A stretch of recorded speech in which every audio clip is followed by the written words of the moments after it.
What's up? How y'all doing? It's Jared. This is Maxace or Midnight Cat Studios Amber. Midnight Cat Studios Amber, marketed by Maxace, produced by Maxace and Venatus 10, right? I'll get into that in a minute, or Vanitas 10, however you want to pronounce it. This is a beautiful knife, isn't it? Just love the lines. Just the overall aesthetic of this thing, as well as the ergonomics. It is completely beautiful to just hold in hand. But really, I can't demonstrate this knife. I can't really give you an appreciation for this thing without taking it apart. Because from the outside, this thing is pretty, right?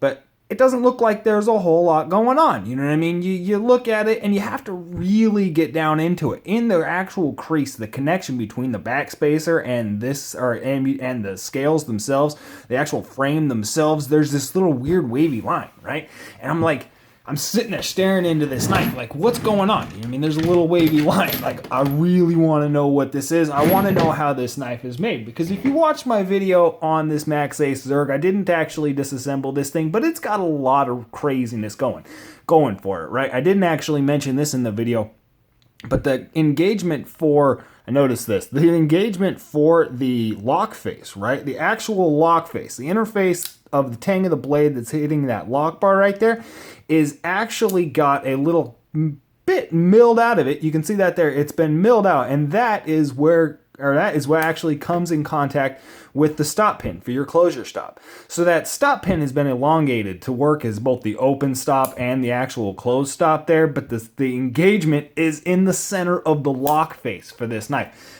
Freaking weird stuff, right? And this knife here, this Midnight Cat Amber, just goes along the same lines, right? So I'm just going to pull this little pivot out. I'm going to loosen it up a bit. Actually come from the back side of this knife. I'm going to tighten this thing back up because this side is the actual screw, right? So I'll give that a little bit of loose. Take this back section off here. I'm using a paper towel so I don't lose all my screws. Now watch this, right? This is a pain to get off. This isn't the first time I've disassembled this knife, but you can see the actual fitment there between the pocket clip. It's milled into the titanium and actually into the carbon fiber as well. There's this big notch that's been milled out of it right there. And so you can see with the pocket clip on, I mean, it's barely noticeable. You really don't even see it. But it's sitting so low, and the reason for that is it's actually been dished out. The carbon fiber's actually been dished out so that pocket clip has somewhere to ride, right? It's not absolutely perfect. I do have some problems with this thing, but I really love the way that pocket clip looks. It's just beautiful. And then the way that it's actually mounted onto the knife, that's really cool, right? And I'll keep going down into this thing. It's not necessarily a custom pivot, but it's got a little bit of jazz going for it. It's definitely a cool pivot there, you can see. It's been milled out, multiple finishes, gives a really cool little aesthetic. And I will lay this thing down, pull off my scale. There's that marbled carbon fiber inlay. You can see that there. And now here is really where we get crazy. Let's see if I can do this the opposite side of the knife here. Pull that back one off, and this back section's a little bit tighter around that pin.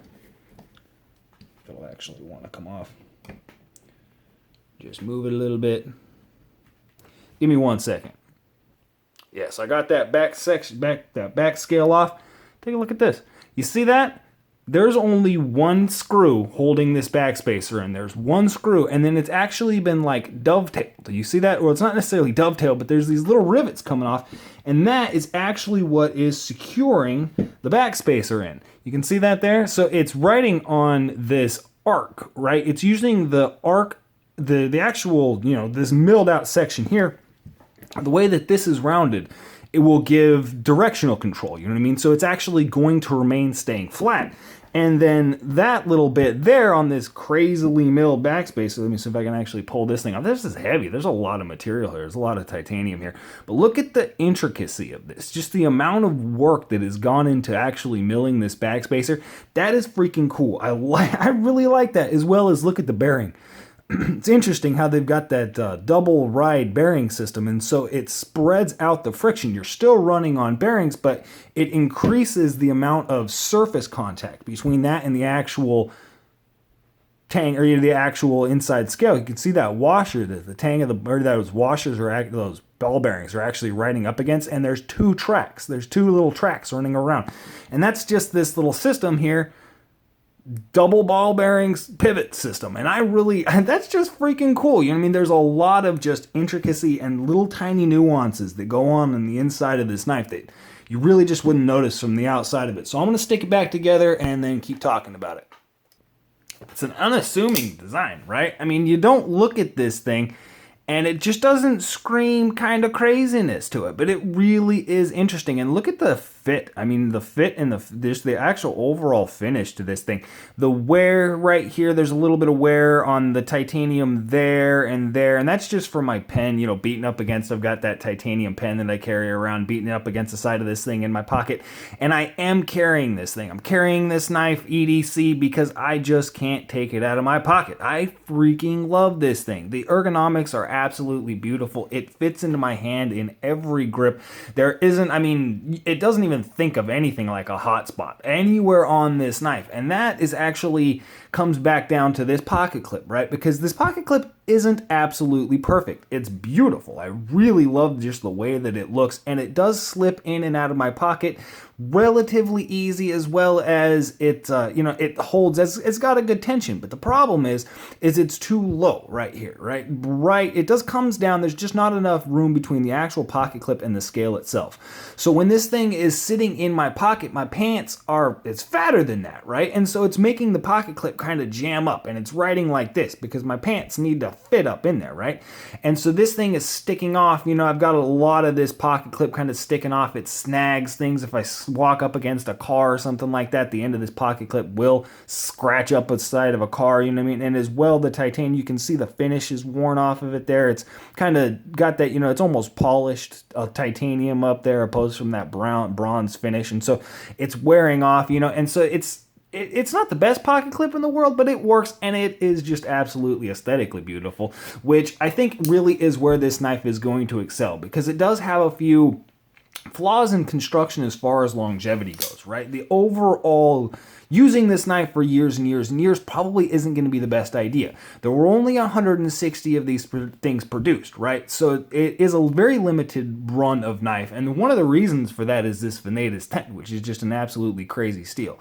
But the way that this thing actually operates for the closure stop, for the the stop engagement and the opening engagement are both done by this thumb stud, if you want to call it that, whatever this thing is here. And you can see it's cool. It's stepped off. I really like the way that that's done. And the radius meets perfectly. You can see that the radius on both sides here meet up with the titanium scale to that thumb stud. It is really a nice fit. It fits really well there. And it's slant, it just makes contact with the scale, the actual frame of the knife on this side, in the closure stop. And so there's no internal pin, there's no internal stop pin, there's nothing else besides the actual pivot in this entire knife. So you've got two screws holding this entire knife together, and then there's nothing but a pivot system. And this is extremely minimalist. There's nothing writing in here that's not absolutely needed to be there. There's nothing in there as far as the overall mechanism and the way that this knife works. You've got the crazy carbon fiber scales and all the aesthetics and the crazy steel and whatever, but the overall operation of this thing is extremely simple. However, it does lead to some problems with the closure engagement. You can see right there, there's a little bit of deformation right on that corner, right on that shoulder. There isn't on this side because it's actually that steel lock bar. You can see it's running up against that steel lock face, and the steel is harder than the titanium, as well as the titanium is hard. So when it actually runs into contact, you can see the bottom of that right there. There's that little bit of rounded off. There's that little ding on that third or that second step right there, and that's where it's actually making contact with the frame of the knife on the closure stop. You can kind of actually see it's been rolled off a little bit right there. And that's just because I'm playing with this knife all the time. This knife is fun. It's got an amazing action to it, and so I'm constantly doing that, but it's leading to it just being beat up, right? And so that's what I mean with when I say maybe some inherent problems with longevity, because over time that's going to affect the knife, especially with as close as that, the close as that blade is coming to that backspacer, and the fact that I can actually force it down a little bit. You can see that it stops, but I can force it down a little bit just because of the way that this is set up, and so it's it may eventually wind up to the point where it's making colliding into that backspacer. I mean, I'm talking 10-15 years of overall EDC use, but this is a $350 knife, so is that a good thing? I don't know, but I just it's something that I'm definitely attracted to, because I can carry this thing around and I can truly appreciate it for what it's meant to be. I think even though it does have some problems, I don't think it's going to be functioning as well after I beat the crap out of it, but it is. I really do like this knife. The Venatus 10, right? Okay, Venatus 10 is a crazy steel. Almost 3% carbon, 10% vanadium, you know what I mean, as the name kind of implies, Venatus 10, Venatus 10, whatever. But the most impressive part about all of that to me, it's not the edge retention, it's not the fact that this thing runs at a 65 HRC, and they've actually got video online of them testing these blades and them coming at around 55 to 56 HRC for this Venatus 10 on these Ambers, and so that's just crazy itself, right? But with as hard as this steel is, with as crazy of a steel as it is, look at the amount of milling that's been done to it. The hole here, right? I'm not normally the biggest fan of holes in blades, but it's got this little step, right? There's a little shelf where it comes down, and it's not perfectly finished on the hole there. You can still see kind of some of the milling marks on the lower step there in the actual blade, but there's a massive amount of work and just time and material. These little jimps, I don't even know what to call them. They're more aesthetic. It's not actually jimping, but there's a lot of milling, a lot of time that's been done into the actual design of this blade. And it's crazy, right? So that even makes it harder. It makes it harder to do. The flipper has been skeletonized. You see that there? The actual flipper itself is skeletonized. And so it's got, you can see through it. That's just a neat thing, right? And so there's a lot of craziness in this knife. There's a lot of just, what? Wow, look at that. Holy, yeah, woo, you know what I mean? And that's something that I've come to appreciate more and more from the Midnight Cat, right? This designer here is just...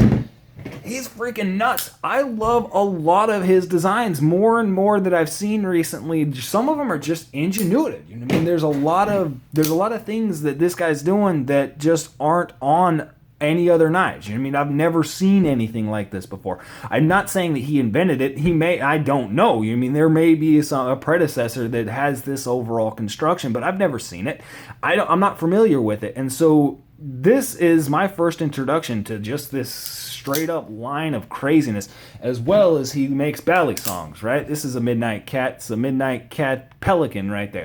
And so I just am really a big fan of the Maxace line Midnight Cat. This knife actually does have a lower cost alternative. The Zealot, I'm going to be picking one of those up because it actually looks really good. It's not built the same way. The overall construction is different. It is much more traditional in the way that it's constructed, but it's got the same lines. It's got the same overall aesthetic. The handle profile is shaped the same way. It does look decently as fat as well, which is just one of the things that I love about this overall knife. It's round. This thing is fat in my pocket. You know what I mean? It takes up a lot of pocket real estate in that regard, but in my hand, it's just... it melts in there. I love the way that thing feels. So I'm definitely going to be picking up a Zealot at some point. Those things run about $75. You can still probably find one of these with the marbled carbon fiber scale. They're still available online. They did make some with the Timascus scales. They're really jumping up in cost for those Timascus scales, but they're beautiful. I think you may be able to find some of those on the secondary market, but there are, as when this video is being posted, there are a couple of the marbled carbon fiber ambers still out there, so I definitely like this knife. Probably not going to be the last Maxace product I pick up. They're coming out with a new, or the Midnight Cat here has been coming out with a new bally song. It's going to be a channel constructed running on bushings, titanium handle channel constructed running on bushings. I'm excited for that thing. This is a Maxace Amber. Again, there were only 160 of these produced. If you check them out at the time of this video was posted, they may still be available, but up until that, they're only going to be available on the secondary market. And one of the reasons is I honestly think that Venatus 10 right there, that little name underneath Amber is just freaking crazy and was apparently really hard to work with, which I can understand. It's just not worth it. You know what I mean? It's possible they can definitely do it, and here he is showing off that they actually can do it. They did it, but it's just not worth it. So that's it. Glad I got one. Maxace Amber. Midnight Cat Studios Amber. Whatever it is. Y'all have a good one.